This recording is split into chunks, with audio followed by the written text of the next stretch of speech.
A lo largo de la vasta y enigmática historia de la humanidad, hemos sido testigos de un sinfín de menciones y conceptualizaciones sobre deidades, filosofías y sistemas religiosos, abarcando desde las resplandecientes culturas milenarias de Egipto hasta las más insólitas y fascinantes civilizaciones como la Sumeria.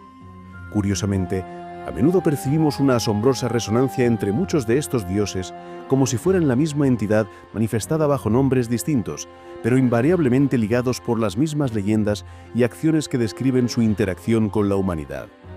El verdadero enigma reside en rastrear el origen de estas primeras divinidades, o quizás aún más intrigante, desentrañar el misterio de aquellos dioses que, por alguna razón desconocida, fueron borrados de la memoria colectiva, olvidados a propósito por individuos o grupos decididos a eliminar todo vestigio de su existencia. En mis extensas horas de estudio, he tropezado con uno de los dioses más extraños y cautivadores que jamás haya encontrado. Una figura conocida como Abraxas.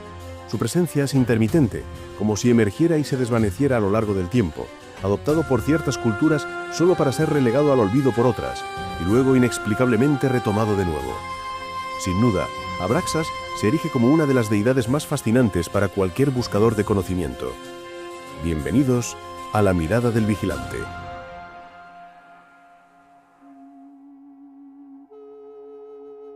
Antes de sumergirnos por completo en el laberinto de Abraxas, es fundamental hacer una breve pero crucial aclaración sobre la gnosis, un término que muchos quizás no conozcan en profundidad. La gnosis, de origen griego, se traduce simplemente como conocimiento. Los gnósticos, quienes abrazan esta perspectiva, sostienen una creencia radicalmente diferente a las doctrinas convencionales. Piensan que la salvación no se obtiene a través de ninguna deidad externa, ni tampoco por medio de la fe ciega. Para ellos, el ser humano es el único artífice de su propia salvación, sin necesidad de intermediarios divinos. Para alcanzar esta liberación, la persona debe desvelar un conocimiento que reside intrínsecamente, aunque oculto, en su interior: la gnosis. Este es un camino iniciático, una senda espiritual para descubrir esa sabiduría profunda que nos acompaña desde el mismo momento de nuestro nacimiento, a lo largo de todo nuestro viaje existencial. Este conocimiento, según la cosmovisión gnóstica, es incluso superior a la fe misma. Es imperativo entender esta conexión, ya que los gnósticos empleaban con frecuencia la palabra de este dios, Abraxas, grabándola en numerosas piedras, especialmente durante el siglo II, en un intento de plasmar el profundo significado que encerraba. Y es que Abraxas, en su esencia, representa la totalidad de los extremos, el bien y el mal, la noche y el día, la vida y la destrucción. Su rastro se extiende mucho más allá, con registros que sugieren su existencia como deidad egipcia antes del siglo II e incluso conexiones aún más antiguas que lo vinculan con la protosumeria. La apariencia de esta enigmática divinidad es igualmente fascinante, siendo representada a menudo con dos enormes serpientes que sustituyen a sus piernas. Su cabeza en ocasiones se muestra como la de un rey olvidado, coronada con una imponente corona, mientras que en otras representaciones adquiere la forma de una cabeza de gallo.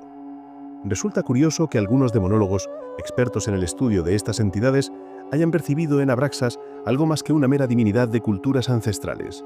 Lo han equiparado a un demonio, a un ser proveniente del inframundo que también se manifiesta en diversas civilizaciones antiguas.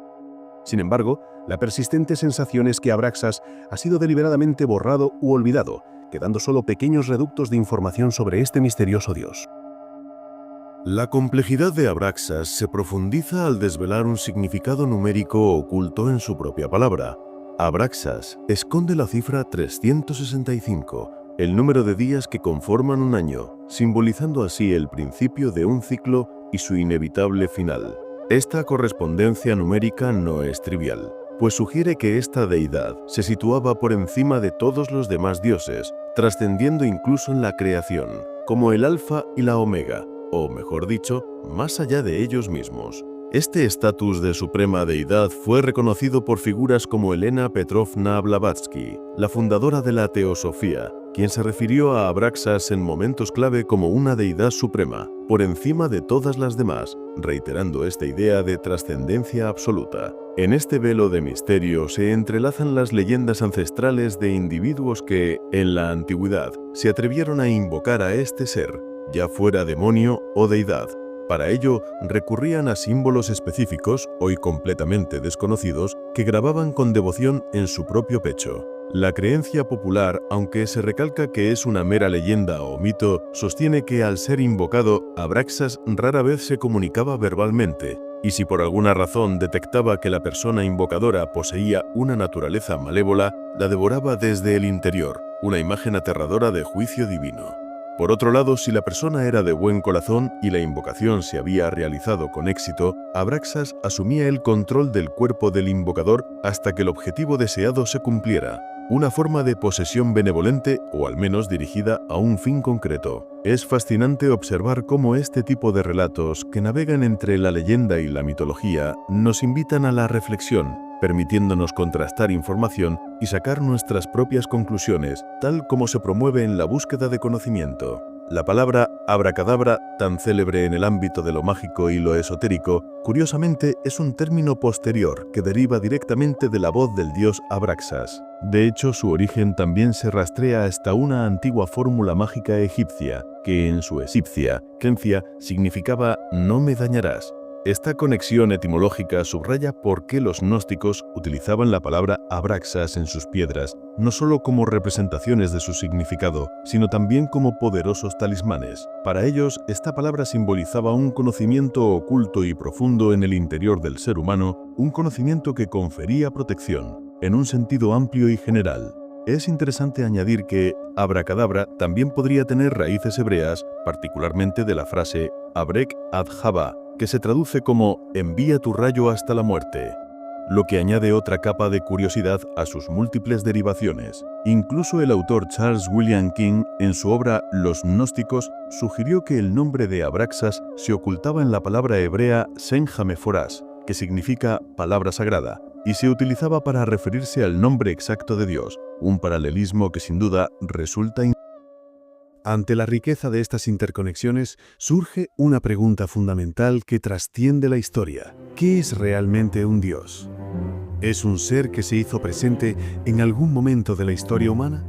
¿Una leyenda puramente inventada por la imaginación colectiva o es quizás un conocimiento hermético profundo que ha sido metamorfoseado en hipérboles y recursos lingüísticos, ocultándose en el significado intrínseco de las palabras? Es plausible que estas entidades divinas o figuras ancestrales sean en esencia parte de un vasto conocimiento que ha sido encriptado a través de las leyendas y los mitos. Esta idea de que la sabiduría puede transformarse, a veces en dioses y otras en significados concretos y reales, es un concepto que merece una profunda consideración, pues podría ser una de las claves maestras de la Cábala y de otras doctrinas esotéricas. En la búsqueda de Abraxas también encontramos conexiones fascinantes, aunque más distantes, con la palabra Apamanin, que podría interpretarse como el hijo mayor de Brahma. Un vínculo que, aunque alejado de la gnosis, no deja de ser curioso y revelador de la amplitud de su influencia conceptual. Sin embargo, uno de los paralelismos más notables y significativos que presenta Abraxas es con la figura de Mitra, el dios Sol invencible, ampliamente venerado en la antigüedad. Mitra era considerado un mediador entre fuerzas opuestas, como Ahura Mazda, el bien, y Ahriman, el mal, reflejando la propia naturaleza dual y unificadora de Abraxas, quien encapsula tanto la luz como la oscuridad, la vida y la destrucción. La resonancia de Abraxas no se limita a la antigüedad ni a las tradiciones esotéricas. Su presencia se extiende incluso a los estudios del renombrado psicoanalista Carl Gustav Jung. Jung, quien se adentró como pocos en el mundo de lo oculto y nos reveló aspectos sorprendentes de los arquetipos presentes en el mundo onírico de los sueños, utilizó conocimientos gnósticos para velar, entre líneas, una profunda sabiduría sobre esta antigua deidad. De hecho, lo hizo explícitamente en unos escritos que se conocen como Los 7 sermones a los muertos, una obra que, aunque la memoria no lo precise completamente, es un testimonio de cómo la sabiduría puede ser transmitida de forma sutil. Asimismo, el místico conocido como V.M. Aun-Weor también abordó la figura de Abraxas, ofreciendo una perspectiva que ilumina la naturaleza escurridiza de esta deidad. En un fragmento particularmente revelador se dice: Abraxas, este es un dios del que vosotros nada sabéis, pues los hombres lo han olvidado. Nosotros lo denominamos por su nombre. Abraxas es todavía más indeterminado que Dios y el diablo. Para diferenciar a Dios de él, llamamos a Dios el dios o el sol. Abraxas es acción. Frente a él no hay nada sino lo irreal. Por ello, su naturaleza activa se despliega libre. Abraxas está por encima del sol y por encima del diablo. Abraxas es el sol y a la vez el abismo eternamente arrullador del vacío del diablo. Esta descripción encapsula la esencia de Abraxas como una fuerza primordial que trasciende las dualidades convencionales. Una fuerza de acción pura que opera en un plano superior al de las concepciones del bien y el mal. En este sentido, Abraxas puede ser considerado como el término idóneo para denominar el todo, una idea central en las doctrinas herméticas como las expuestas en el libro del Kybalión, que nos habla de un universo que abarca no solo lo que existe, sino también lo que no existe, el pasado, el presente y el futuro. La idea de Abraxas, por tanto, se alinea perfectamente con este concepto hermético de una totalidad omnipresente y omniabarcante.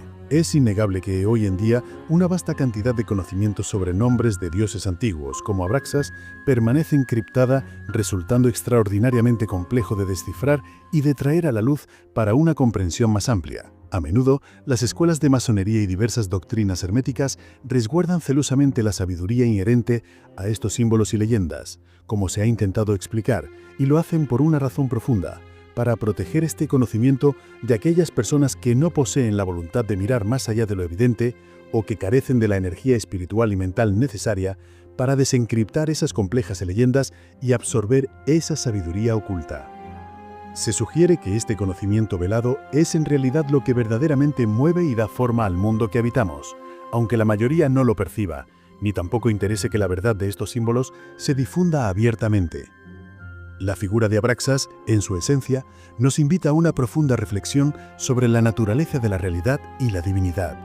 Más allá de si se trata de un ser concreto, una invención cultural o un conocimiento codificado, Abraxas representa el misterio de la totalidad, la integración de los opuestos que el pensamiento humano a menudo separa. Es un espejo de la gnosis misma, el reconocimiento de que la verdad no se encuentra fuera ni en dogmas ni deidades externas, sino en el descubrimiento de esa chispa divina y ese conocimiento intrínseco que reside en cada uno de nosotros. El viaje hacia Abraxas es, por tanto, un viaje hacia el propio interior, una invitación a trascender las dualidades y a abrazar la complejidad de la existencia, reconociendo que la luz y la sombra, el principio y el fin, son facetas inseparables de un todo único y eterno.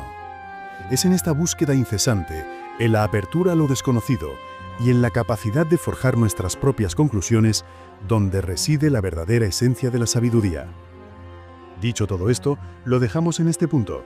No quisiera irme sin antes decirles, como siempre, ámense, quiéranse mucho y, ante todo y sobre todo, sean muy felices. Hasta el próximo video.